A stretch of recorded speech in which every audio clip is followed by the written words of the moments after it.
సంవత్సరాల తరబడి ఎన్ని మందులు వాడినా మీ మోకాల నొప్పులు తగ్గట్లేదా? ప్రాణ పెయిన్ క్లినిక్ లో అత్యాధునిక చికిత్స.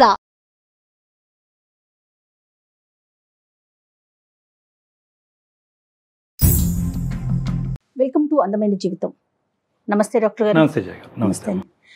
కళ్యాణ్ గారు, ప్రతి ఎపిసోడ్లోనూ నేను చెప్తున్నాను రెగ్యులర్గా చాలా చాలా మెయిల్స్ వస్తూ ఉన్నాయని. వాటిని స్ట్రీమ్ చేయడానికి నాకు చాలా టైం పట్టేస్తుంది కళ్యాణ్ గారు. అన్ని ప్రాబ్లమ్స్, అన్ని ఇష్యూస్ మన దగ్గరికి రేస్ అవుతా ఉన్నాయి. చదువుకునే వయసులోనే డిగ్రీ కంప్లీట్ చేసిందో లేదో ఇండస్ట్రీ మీద ఇంట్రెస్ట్తో ఇక్కడికి వచ్చేసింది హైదరాబాద్. తనకి స్క్రీన్లో కనిపించాలి, సో హైదరాబాద్ వచ్చేసింది. ఇక్కడ తను ఎలాంటి ప్రాబ్లమ్స్ని ఫేస్ చేసింది, తన పరిస్థితి ఏంటి, ఇప్పుడు ఎటు వెళ్ళాలో తేల్చుకొని స్థితిలో ఉంది ఆ అమ్మాయి. సో తను మనకి మెయిల్ చేసింది. అలానే నెంబర్ కూడా పెట్టిందండి. ఒకసారి వెంటనే కాల్ చేసేస్తాను. చాలా ఈ డైలమా సిచ్యువేషన్స్ అనేవి చాలా కామన్ అమ్మా. Where there is a lot of competition. ఎక్కడైతే కాంపిటీషన్ ఉంటుందో అక్కడ కాన్ఫ్లిక్ట్ కూడా ఉంటుంది.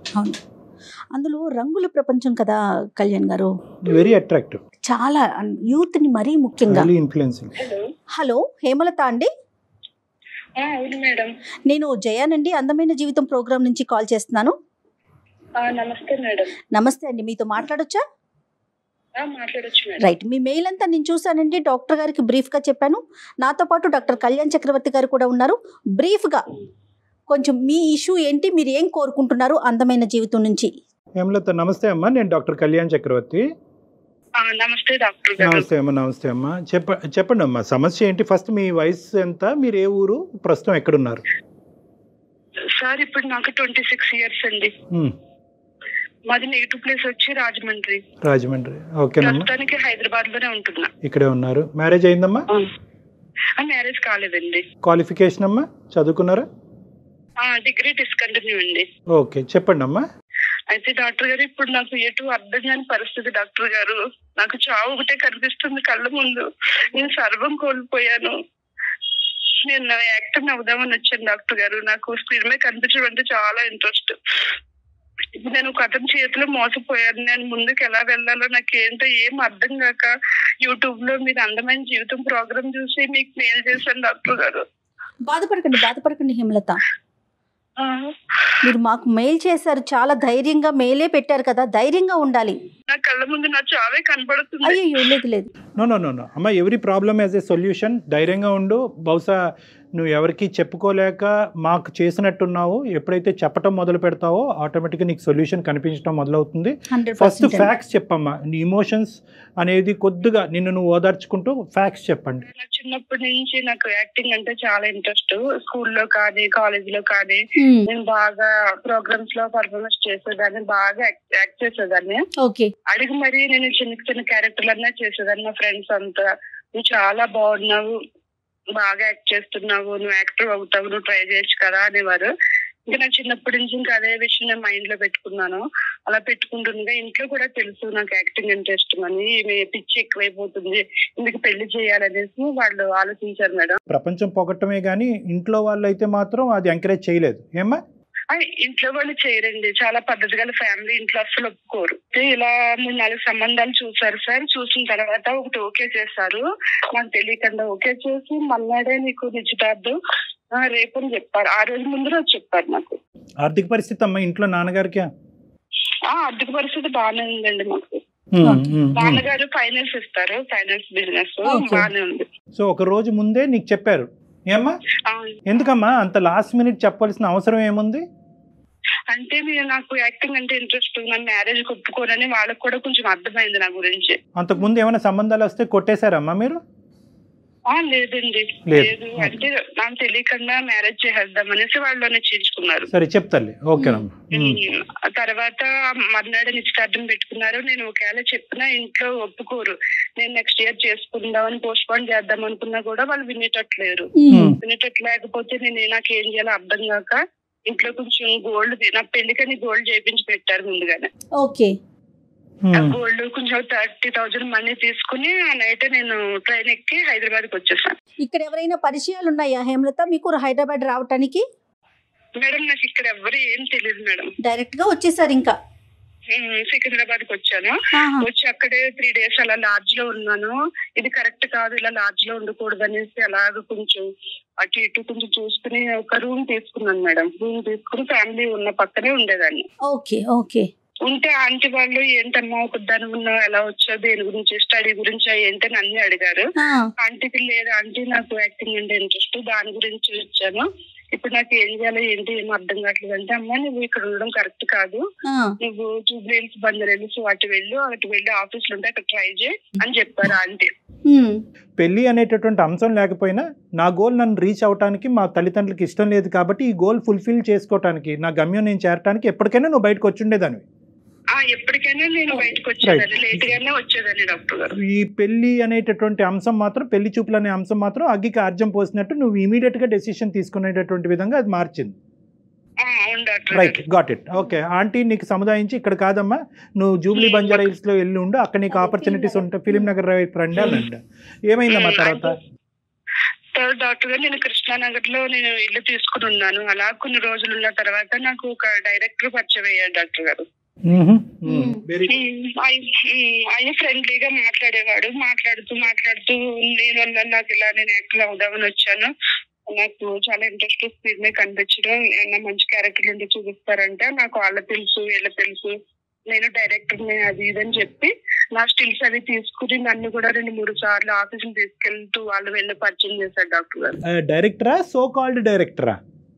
అది కాబోయే డైరెక్టర్ అంట, నెక్స్ట్ డైరెక్టర్. నాకు ఇంట్రెస్ట్. అతను కాదు తల్లి, అందరు ఆడపిల్లలు ఇదే నమ్ముతారు, ఇదే ప్రాబ్లము. ఇతను చెప్పుకోవటమా నువ్వు వేరే ద్వారా కూడా ఇతను డైరెక్టర్ విన్నావా? అతను చెప్పడమే డాక్టర్ గారు, వేరే వాళ్ళు ఎవరు చెప్పలేదు. ఇదే సమస్య, అందరూ అతను చెప్తారు. సరే చెప్పమ్మా. తర్వాత నా స్టిల్స్ అవి తీసుకుని ఆఫీసులకి వెళ్ళాం, ఇచ్చాం, బాగానే ఉంది, అందరితో మాట్లాడేవాడు అనుకున్న స్టూడియోలో. అయితే నాకు నమ్మకం కుదిరింది, అంటే ఇతను అయ్యి ఉండొచ్చు, వీళ్ళలా తెలుసు అందరితో మాట్లాడుతాడు కదా, నేను నమ్మొచ్చు అనేసి నమ్మిన తర్వాత కొన్ని రోజులు స్నేహంగా ఉన్న అతను ఒక రోజు మాట్లాడు, నువ్వు నాతో నేను నీకు ఏమైనా క్యారెక్టర్ ఇప్పించాలన్నా చేయాలన్నా, నేను ముందుకు తీసుకెళ్ళాలన్నా, నీ లైఫ్ లో నీ గోలు నీ నెరవేర్చాలన్నా నేను చెప్పినట్టు వినాలి, వింటేనే నువ్వు స్క్రీన్ మీద కనిపిస్తావని చెప్పాడు డైరెక్ట్ గా. చెప్పిన తర్వాత ఒక రోజు రూమ్ కి రమ్మని, నేను పిలిచినప్పుడల్లా రూమ్ కి రావాలి అని చెప్పాడు. అప్పుడు నాకు ఏం అర్థం కాలేదు, ఒక రోజు అంతా ఆలోచించి ఏంటి నాకు ఇక్కడ ఏం తెలియదు, నేను ముందుకు వెళ్ళాలంటే తప్పదు, ఇంకా నేను వెళ్ళాల్సింది అని నా మనసు చంపుకుని డాక్టర్ నేను రూమ్కి వెళ్ళాను.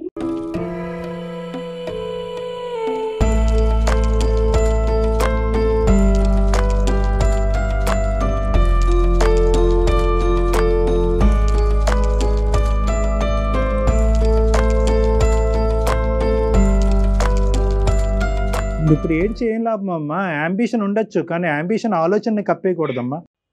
అంటే నేను ఎలాగైనా స్క్రీన్ మీద కనిపించాలనేది నేను ఆలోచించాను, కానీ నా కెరీర్ ఏమైపోతుందో నేను ఆలోచించుకోలేకపోయాను డాక్టర్ గారు. కెరీరే స్క్రీన్ అనుకున్నారు, స్క్రీన్ మీద కనిపించడమే మీ కెరీర్ అనుకున్నారు. నా కెరీర్ అదే అనుకున్నాను డాక్టర్ గారు. అది నన్ను కోల్పోయి నేను అలా అతను పిలిచినప్పుడల్లా వెళ్తూ ఉండేదాన్ని. అలా 1 year గడిచింది డాక్టర్ గారు. మరి ప్రశ్నించలేదమ్మా, రూమ్కి రమ్మంటున్నావు, పిచ్చి పిచ్చి పనులన్నీ చేస్తున్నావు, ఇప్పుడు అవకాశం ఏది అనేటటువంటి ప్రశ్న ఎప్పుడు అడగలేదా నువ్వు? అడిగేదాన్ని మధ్యలో, ఇదిగో అదిగో స్టార్ట్ అవుతుంది, కొత్త ఫిలిం టైం పడుతుంది, ప్రొడ్యూసర్ దొరకలేదు, అది ఇది నీకు మంచి క్యారెక్టర్ ఉంది, అది ఇది అని చెప్పేవాడు. నేను ఆ మాయ మాటలు వినేదాన్ని, నాకు తెలియదు కదా, నిజం అనుకునేదాన్ని. ఒక మనిషి 100 సార్లు మాట్లాడుతున్నాడు కానీ చెప్పినటువంటి మాటల్లో ఒక్కటి కూడా సార్థకత లేదు అనేటటువంటి ఆలోచన వచ్చినప్పుడు సహజంగా ఏం చేస్తావు?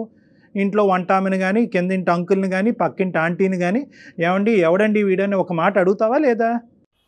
నేను ఎవరిని అలా అడగలేదండి, అదే నేను చేసిన తప్పు.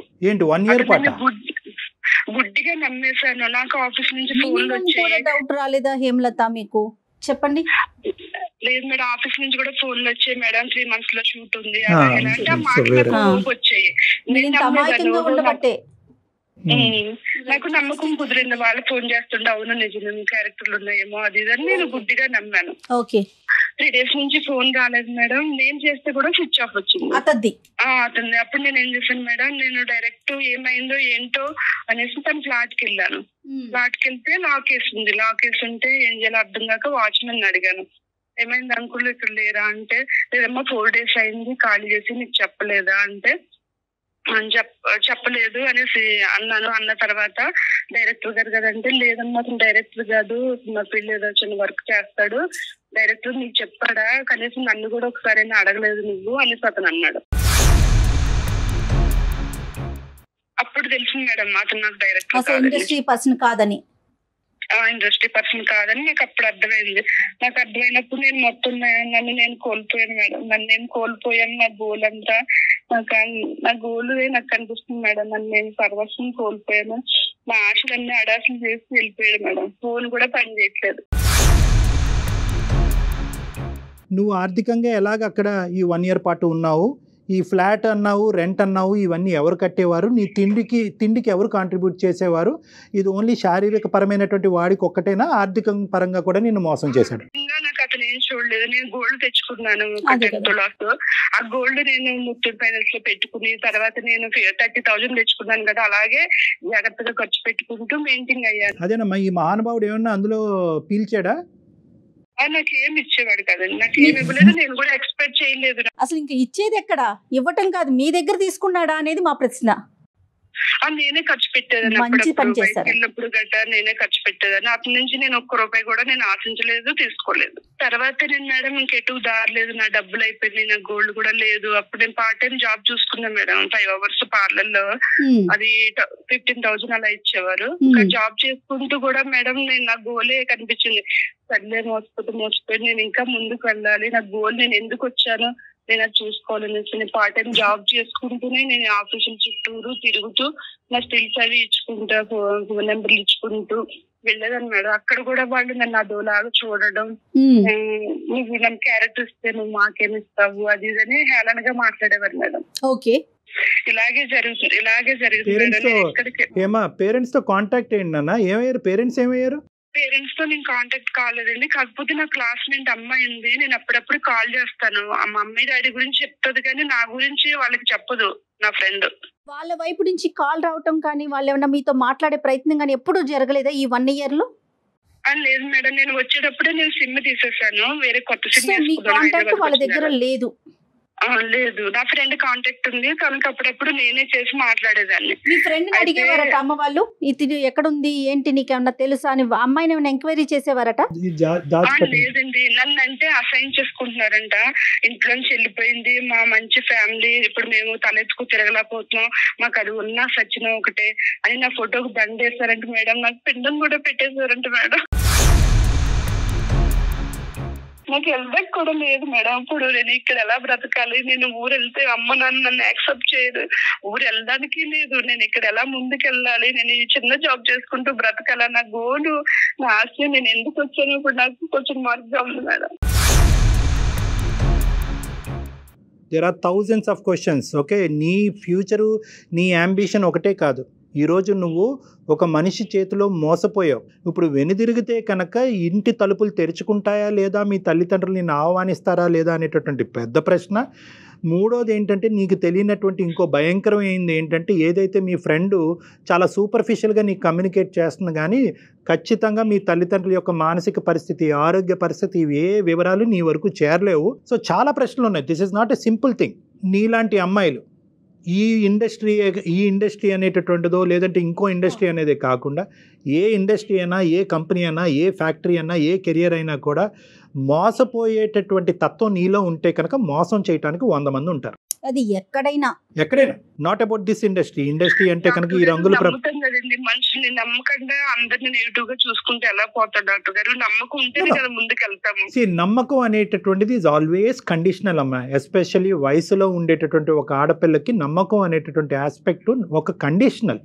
జడ్జిమెంట్ అనేటటువంటిది కండిషన్. నీకేమైంది అంటే కనుక వెనక ముందు నీకు ఒకటే కనిపించింది, నీ అంబిషన్ ఒకటే కనిపించింది, నీ కెరియర్ ఒకటే కనిపించింది. 100 అయినా 106 సాధించాలని అనుకున్నావు. ఎప్పుడైతే ఇంట్లోంచి బయటకు అడుగు పెట్టావో, నేను తప్పు చేస్తున్నానని నీ మనస్సాక్షికి తెలియటంతో ఏంటంటే ఎప్పటికైనా వెనక్కి వచ్చి నా తల్లిదండ్రులు ఎదుర్కొంటా తలెత్తుకుని నేను ఇంత పెద్ద హీరోయినో ఏదో అయ్యాను అని చెప్పుకోవటానికి నువ్వేమైందంటే కనుక ఇంకా గుడ్డిగా నీ ప్రయాణం ఇంకా ముందుకు కొనసాగింది. చాలా మంది ఆడపిల్లలు జయ గారు బయటకు వెళ్ళిన తర్వాత అప్పటి వరకు యాంబిషన్ ఒక లెవెల్లో ఉంటుంది. ఎప్పుడైతే కనుక తల్లిదండ్రులకి కుటుంబానికి వ్యతిరేకంగా బయటకు అడుగు పెడతారో ఆ స్పీడ్ ఇంకా స్పీడ్గా పెంచుతారు. ఆ స్పీడ్లో కాస్త ఆలోచన అన్నది నాశనం అయిపోతుంది. వాళ్ళు ఇబ్బందులు పడినా కూడా స్పీడ్ పెంచుతారంటారా? ఇప్పుడు ఈ అమ్మాయి ఆ అంకుల్ని ఎప్పుడు మాట్లాడింది, కరెక్ట్ కాదు అని ఒక్క మనిషి చెప్పాడు తన జీవితంలో. అంతే, 10 మంది చెప్పినా కూడా నమ్మకుండా కదా. ఒక్క మనిషి ఎప్పుడు చెప్పాడంటే కనుక ఫోన్ కాల్ ఎత్తకపోయేటప్పటికి చెప్పాడు, అతను అడిగింది.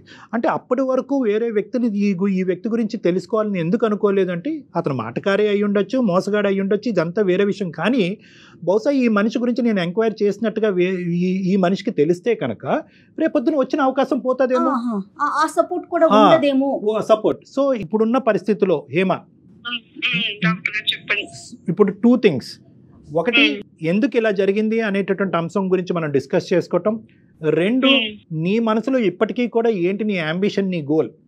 ఇంత దెబ్బతిన్న తర్వాత ఈ దెబ్బని మళ్ళీ దాన్ని మళ్ళీ హీల్ చేసుకుని ముందుకెళ్ళటమా, లేదంటే తగిలిన దెబ్బ చాలు అని చెప్పి వెనుదిరిగి అమ్మాల దగ్గరికి వెళ్ళటమా? నీ థాట్ ప్రాసెస్ ఏంటమ్మా? డాక్టర్ గారు నేను ముందుకే వెళ్దాం అనుకుంటున్నాను. నేను ఇంటికి ఏ మొహం పెట్టుకుని వెళ్ళను డాక్టర్ గారు. నేను కోల్పోయాను, నేను నాశనం అయిపోయాను. నేను ఎదురుగా కూడా వెళ్ళి మాట్లాడలేని పరిస్థితి డాక్టర్ గారు. నా గోలే కనిపిస్తుంది డాక్టర్ గారు. ఇప్పుడు కూడా నేను వెళ్ళలేను డాక్టర్ గారు ఇంటికైతే. గోల్ నీ గోల్ని తొక్కేసేయి. నువ్వు ఈ ఇండస్ట్రీలో కాదు, ఏ ఇండస్ట్రీలో ఉన్నా కూడా నీ యాంబిషన్ నీ ప్యాషన్ తప్పు అనేటటువంటి అధికారం ఎవరికీ లేదు. ఎటొచ్చి ఏంటంటే వెళ్ళే విధానం, పద్ధతి, మార్గాన్ని సరైనది ఉందా లేదా అన్నది ఒకటి. రెండోది ముఖ్యమైనటువంటి అంశం ఇక్కడ, నీకు ఈ ఒంటరితనంలోనే మొత్తం సమస్యలన్నీ వస్తున్నాయి. నీకు పెద్ద ప్రాబ్లం ఏంటంటే నీకంటూ నిన్ను నమ్మి, నిన్ను అర్థం చేసుకుని, నీతో ఫ్రెండ్లీగా ఫ్యామిలీ మెంబర్లా మెలుగుతూ ఉండేటటువంటి ఒక స్వచ్ఛమైన, ఒక నమ్మకమైనటువంటి ఒక ప్రేమ లేకపోవటం ఈరోజు నువ్వు తప్పు చేయడానికి ఒక ప్రధానమైన కారణం. అవునండి, ప్రేమ లేక నేను అతను మాటలు విని మోసపోయి కూడా నాకు ఎవరు తెలుసు. గురువు అమ్మ, మీ పక్కింటి అంకులు ఒక్క మాట చెప్పేటప్పటికి వాడు దొంగమ్మ అని 2 నిమిషాల్లో చెప్పాడు. అసలు ముక్కు మొహం తెలియని వ్యక్తితో సంవత్సరం పాటు మనిషిని నమ్మొద్దా అని ప్రశ్నిస్తున్నారు మీరు. ఎలా నమ్ముతారు? 1 సంవత్సరం పాటు ఎలా నమ్మి అతనితో ఉన్నారు హేమలత మీరు? ఒకటి అమ్మా, గుడ్డి నమ్మకం ఇవేమీ లేదమ్మా. You had all the opportunities. నీ చుట్టుపక్కల అన్ని ఆపర్చునిటీస్ ఉన్నాయి. మీరేమి అడవిలోనో ఎక్కడోనో లేరు. ఒక డైరెక్టర్గా చెప్పుకునేటటువంటి వ్యక్తి డైరెక్టరా కాదా అని అడగటానికి ఎవరైనా సరిపోతారు. బేసిక్ క్వశ్చనింగ్ కూడా మీరు చేయలేదు. ఇది గుడ్డి నమ్మకం అనరు, దీన్ని పిచ్చి నమ్మకం అంట. ఏ నమ్మకం అయినా కండిషనల్. వినండి, చూడండి, ఆలోచించండి, అడగండి, అడిగి తెలుసుకోండి. అంతేగాని నేను విన్నాను, నేను చూశాను, నేను ఆలోచించాను కాబట్టి నా జీవితానికి సంబంధించినటువంటి నిర్ణయం నేనే తీసుకుంటానంటే కనుక అది పిచ్చి నమ్మకం అవుతుంది. ఎవరి ద్వారా ఇన్ఫర్మేషన్ రాబట్టాలి అంటే కనుక నిన్ను ప్రేమించి నిన్ను నమ్మేటటువంటి వాళ్ళ దగ్గర నుంచి ఇన్పుట్ కావాలి, ఒక గైడెన్స్ కావాలి, ఒక దారి చూపెట్టాలి. సో ఇప్పటికైనా నీ దారిలో నువ్వు ప్రయాణం చేస్తానంటే నో ప్రాబ్లం. వీరనారిలాగా నువ్వు పోరాడాలి అనుకుంటే కనుక నీ గమ్యం చేరేంత వరకు నువ్వు పోరాడాలంటే పోరాడు, కానీ సపోర్ట్తో పోరాడు. ఇప్పటికీ కూడా మీ తల్లిదండ్రులు ముసుగులో పెట్టద్దు. ఎంత తల్లిదండ్రులైనా ఎంత పిండం పెట్టినా ఎంత దండేసినా కూడా అది నీ కోపంతోనే వేశారు, కానీ నీ మీద ప్రేమ లేక కాదు. వాళ్ళని మాత్రం నీ జీవితంలో డిలీట్ చేయొద్దు ఎప్పటికీ కూడా. వాళ్ళ సపోర్ట్ తీసుకో. అమ్మ నాన్న నా చేతి తప్పు జరిగింది, నేను తెలుసో తెలియకో ఒక డిప్రెషన్లోనో, ఒక పిచ్చితనంలోనో, ఒక మాటల్లో మాయలోనో గారెడ్లోనో పడి నేను మోసపోయాను, నా తప్పు నేను తెలుసుకున్నాను, నాకు కనువిప్పు కలిగింది. కానీ ఈరోజు మళ్ళీ మీ చేరినంత మాత్రాన నా అంబిషన్ నేను వదలాలని అనుకోవట్లేదు. ఏదో పని చేసుకుంటా ఉంటాను, నా బ్రతుకు తెరుగు గురించి నేను పని చేసుకుంటాను, అవకాశం ఉంటే డిగ్రీ కంప్లీట్ చేస్తాను, ఇవన్నీ చేసుకుంటాను. But I will keep trying my opportunities. నాకు మీ సపోర్ట్ కావాలి, మీ ప్రేమ కావాలి, మీ ఆలోచన కావాలి అని చెప్పమ్మా. ఎలాంటి తల్లిదండ్రులైనా కరగటానికి గ్యారంటీ. కొంత నగలు తీసుకుంది, ఒక 30,000 తీసుకొని సిటీకి వచ్చేసింది, ఇండస్ట్రీలోకి రావాలనుకుంటుంది. దానికంటూ కొన్ని క్వాలిఫికేషన్స్ ఉండాలి కదా, కొన్ని అర్హతలు ఉండాలి కదా. అవి తన దగ్గర ఏమున్నాయో అవన్నీ చూడకుండా బ్లైండ్గా ఎవరిని పడితే వాళ్ళని నమ్మేసి నేను మోసపోయానని చెప్పి వెనక్కి వెళ్ళి ఆలోచించుకొని నాకు ఇండస్ట్రీ మీదే ఇష్టం ఉంది, నేను ఇండస్ట్రీలోనే బతుకుతానంటే ఎలా సాధ్యమవుతుందండి? మనలో ఉన్న ఏంటి, ఆ క్వాలిటీ ఏంటనేది ఆలోచించుకోవాలి కదా హేమలత. ఇప్పుడు మీ చుట్టూ చదువుకునేటప్పుడు ఉన్న నలుగురు జేజేలు కొట్టచ్చు, మీరు ఆ మహాద్భుతం, అబ్బా మీరు సూపర్ అని చెప్పొచ్చు. కానీ మన ఊరు మన ఇల్లు వేరు, ఒక ఇండస్ట్రీ వేరు కదా. నీకు ఇండివిజువల్గా ఒక అసెస్మెంట్ ఉందా? Point number 1. నీ టాలెంట్ ఏంటి, నీ స్కిల్ ఏంటి అనే అసెస్మెంట్ ఉందా? నెంబర్ 1. నెంబర్ 2 ఇక్కడ రిస్క్ అసెస్మెంట్ చేశారు. ప్రతి అమ్మాయికి ప్రతి అబ్బాయికి ఇదే చెప్తాను, ప్రొఫెషన్ అనేటటువంటి దాంట్లోకి ఎందులో ఉన్న దిగాలి అని అనుకుంటే, మీ తల్లిదండ్రులకు కానీ ఎవరికైనా నచ్చినటువంటిది ఉంటే కనుక, మీరు అనుకున్నదే గెలవాలి అనే ఆలోచన మీకు ఉంటే కనుక, ఫస్ట్ మీరు చేయవలసింది రిస్క్ అసెస్మెంట్ చేసుకోండి. అక్కడ ఏంటి లాభం, ఏంటి నష్టం, ఈ 100 మంది వెళ్తే కనుక ఎంతమందికి అవకాశాలు ఉంటాయి. ఇప్పుడు ఇంజనీరింగ్ స్టూడెంట్స్ ఉన్నారనుకోండి, 100 మంది వెళ్తే కనుక 30 మందికో 40 మందికో ఉద్యోగం రావచ్చు. సినిమా అనుకోండి ఏ 1000 మందిలో ఒకరికి వస్తుందో, ఏ 1,00,000 మందిలో ఒకరికి వస్తుందో. సో ఇక్కడ రిస్క్ ఎక్కువ ఉంది, సో కాంపిటీషన్ ఉంది. ఆ రిస్క్ భరించాలి అంటే కనుక ఆర్థికంగా మీకు ఒక స్థితిగతి ఉండాలి, సో మోరల్గా మీ తల్లిదండ్రులు టాలెంట్ ఉండాలి, మోరల్గా మీకు ఒక సపోర్ట్ ఉండాలి. ఎన్ని అవకాశాలు టాలెంట్ ఉంది, నేను చాలా బాగా యాక్ట్ చేస్తాను, నాకు నమ్మకం ఉంది నా మీద. కానీ సపోర్ట్ కావాలి కదమ్మా, నమ్మకం ఒకటి సరిపోదు. ఇక్కడ ఏంటంటే పెద్ద లోపం ఏంటంటే నీకెవరు సపోర్ట్. నీ టాలెంట్ బయటకు తీసుకురావడానికి ఒక మార్గం ఉండాలి కదా హేమలత. అందుకని మీకు కనిపించిన ప్రతిదాన్ని అదే మార్గం అని వెళ్ళిపోతున్నారు కదా, అది కాదు కదా. అంటే ఇక్కడ నిన్ను నిరాశపరిచేటటువంటి విధంగా మేము మాట్లాడట్లేదమ్మా, నిన్ను ప్రోత్సహిస్తున్నాను. బహుశా ఇంకొకళ్ళు అయితే కనుక ఏమంటారంటే, పడిన కష్టాలు పడ్డావమ్మా, ఎందుకు ఈ గోల, వెళ్ళి చిన్నపాటి ఉద్యోగం చేసుకొని. కానీ నువ్వేంటంటే ఇంత దెబ్బ తగిలిన తర్వాత కూడా నా నమ్మకం దీని మీదే ఉంది, నా ప్యాషన్ ఇదే ఫుల్ఫిల్ చేసుకోవాలని గట్టిగా అంటున్నావు. కాబట్టి నేనేమంటున్నానంటే you can carry forward, no problem. కానీ నమ్మేటటువంటి దాంట్లో ఒక విధమైనటువంటి కండిషన్ అన్నది ఉండాలి, తల్లిదండ్రుల యొక్క సపోర్ట్ అనేటటువంటిది ఉండాలి, గుడ్డి నమ్మకం అన్నది ఉండకూడదు. నీకంటూ నిలదొక్కుని ఒక ప్యారలల్గా ఒక ప్రొఫెషన్ చేసుకుంటూ, వీలుంటే డిగ్రీ కంప్లీట్ చేస్తూ, సినిమాకి సంబంధించిన ఏదైనా కోర్స్ కంప్లీట్ చేసి, ఒక సరైనటువంటి వ్యక్తి ఎవరైనా నీకు దారి చూపెడితే ఆ దారిలో నడుచుకుని ముందుకెళ్ళటం అన్నది బెటర్. సరే డాక్టర్ గారు, థాంక్స్ అండి. ఓకేనా, ధైర్యంగా ఉండండి Hemalatha. Reconnect with your parents. Yes, వాళ్ళు మీ అమ్మ నాన్న తిట్టచ్చు, కొట్టచ్చు, ఏ చేసినా పర్వాలేదు, మనం చేసినటువంటి తప్పుకి ఆ మాత్రం శిక్ష అనుభవించక తప్పదు. At the end of the day they are your parents. వెళ్ళి వాళ్ళని కలిసి జరిగిందంతా చెప్పి క్షమించమని అడిగి తర్వాత మీ కెరీర్ గురించి నేను చెప్పిన విధానంగా ఆలోచించడం ప్రారంభించండి. ఓకే అమ్మా, all the best. Right Hemalatha, God bless you అమ్మా, టేక్ కేర్. థాంక్యూ. సింధూరు సినిమాలో మనం ఏదో ఒక చిన్న బిట్టు చూస్తాం, చాలా ఇవి ఉన్నాయమ్మా, ఇవి చాలా. కానీ ఇప్పటికీ ఇలా ఉన్నారా అండి? నాకు అంటే మనం పాతకాలం హీరోలు హీరోయిన్లు ఎక్కువగా హీరోల గురించి వింటూ ఉంటాం, వాళ్ళ స్టోరీలు చెప్పినప్పుడు నేను ఇంట్లో నుంచి వెళ్ళిపోయాను, మెడ్రాస్ వెళ్ళిపోయాను, ఒక రూమ్ లో ఉన్నాను, ఇలాంటివి వింటాం. ఈ రోజుల్లో కూడా ఆడపిల్లలు అయ్యింది ఎలా ఎవరైనా కూడా 95% మంది ఏంటంటే కనుక సంపాదన ఉండాలి, నేమ్ అండ్ ఫేమ్ ఉండాలి అనేటటువంటిది ఆలోచన సర్వసహజంగా ఉంటుంది. మీరు ఇందాక అన్నారు ఒక మాట, రంగుల ప్రపంచం అన్నారు. సో ఈ రంగుల ప్రపంచంలో ఏంటంటే మనకు కావాల్సింది కావాలి అని అనుకున్నప్పుడు ఏం పోతుంది, సైమల్టేనియస్గా ఏం పోతుంది అనేటటువంటి అసెస్మెంట్ కూడా మనకు కరెక్ట్గా ఉండాలి. టైం వేస్ట్ అవ్వచ్చు, డబ్బులు పోవచ్చు, మోసగించేటటువంటి మనుషులు ఉండొచ్చు, ఇవన్నీ తట్టుకుని నేను నిలబడగలనా అనేటటువంటి ఇండివిజువల్ అసెస్మెంట్ అనేది హేమ చేయలేదు. ఇక్కడ ఇండివిజువల్గా చేయలేదు. ఏం చేసిందంటే కనుక ఒక మనిషి కనిపించాడు, నమ్మాడు, అందులో కొట్టుకుపోయింది. వీడు ఎవరు, ఏంటి, ఎలా అనేటటువంటి ప్రశ్నలు తన మనసులోకి వచ్చినా కూడా అవి చంపేసుకుంది.